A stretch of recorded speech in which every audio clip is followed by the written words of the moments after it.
ಆಮೇಲೆ ದಯಮಾಡಿ ಯಾವ ಹೂವಾಪೋಗಳಿಗೂ ನನ್ನ ಸೆಲೆಬ್ರಿಟಿಗಳು ಕಿವಿಗೆ ಹಾಕೋಬಿಟ್ರು. ಈಗ ಮೊನ್ನೆದು ಒಂದು ಇದಿತ್ತು, ಏನೋ ಯಾರೋ ನಿರ್ಮಾಪಕರು ಕೊಟ್ಬಿಟ್ರು, ಹಂಗೆ ಹಿಂಗೆ ಅದು ಇದು ಎಲ್ಲ. ಹೌದು, 101%. ಯಾಕಂದರೆ ಸೂರಪ್ಪ ಬಾಬು ಅವ್ರಿಗೆ ಆ್ಯಕ್ಚುಲಿ ವಾಪಸ್ ಕೊಟ್ಟಿದ್ದೆ. ಏನಕ್ಕೆ ಅಂತಂದರೆ, ಸೂರಪ್ಪ ಬಾಬು ಅವ್ರು ಆ್ಯಕ್ಚುಲಿ ನಾನು ಸಿನಿಮಾ ಮಾಡೋಕ್ಕೆ ಬಂದಾಗ ಅವ್ರದ್ದು ತುಂಬ ಕಮಿಟ್ಮೆಂಟ್ಸ್ ಏನೋ ಇತ್ತು ಪಾಪ. ಸೊ ಸಿನಿಮಾ ಆದರೆ ನನ್ನ ಕಮಿಟ್ಮೆಂಟ್ಸ್ ಎಲ್ಲ ಇದಾಗುತ್ತೆ ಅಂತ. ಯಾಕಂದರೆ ಇಂಡಸ್ಟ್ರಿಲಿ ನನಗೆ ಗೊತ್ತಿರೋರೊಬ್ಬರು ತುಂಬ ಪರಿಚಯ ಇರೋರು, ಅವ್ರನ್ನ ಕರ್ಕೊಂಬಂದು ಹಿಂಗಿದೆ ದರ್ಶನ ಮಾಡೋಣ. ಸರಿ ಅಣ್ಣ, ಮಾಡ್ಕೊಡ್ತೀನಿ ಅಂತ. ನಿಮ್ಮ ಪ್ರೀತಿ, ಅಭಿಮಾನ, ಪ್ರೋತ್ಸಾಹ ನನ್ನಂತಂದ ಮೇಲೆ ಇರೋದಕ್ಕೆ ನಾನು ಯಾವತ್ತೂ ಚಿರಋಣಿ ಆಗಿರ್ತೀನಿ. ಯಾಕಂದರೆ ನಿಮ್ಗೆ ಯಾವುದೇ ಕಾರಣಕ್ಕೂ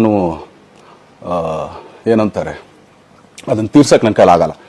ಯಾಕಂದರೆ ನೀವು ಕೊಟ್ಟರಷ್ಟು ಪ್ರೀತಿ, ಆಮೇಲೆ ಪ್ರೀತಿಗಿಂತ ಹೆಚ್ಚಾಗಿ ಒಂದು ಸಪೋರ್ಟ್ ಅಂತ ಹೇಳ್ತಿರಲಿಲ್ಲ. ಇವಾಗ ಆ್ಯಕ್ಚುಲಿ ಸ್ವಲ್ಪ ಚಾರ್ಜಿ ಹಿಂಗೆ ತಿರ್ಗೋಗಿದೆ, ಬಟ್ ಆದರೂ ಇವತ್ತು ಹಿಂಗೆ ನಿಂತ್ಕೊಳ್ಳೋಕ್ಕೆ ಹಿಂಗೆ ಸಪೋರ್ಟ್ ಕೊಡ್ತಾ ಇದ್ದಾರಲ್ಲ.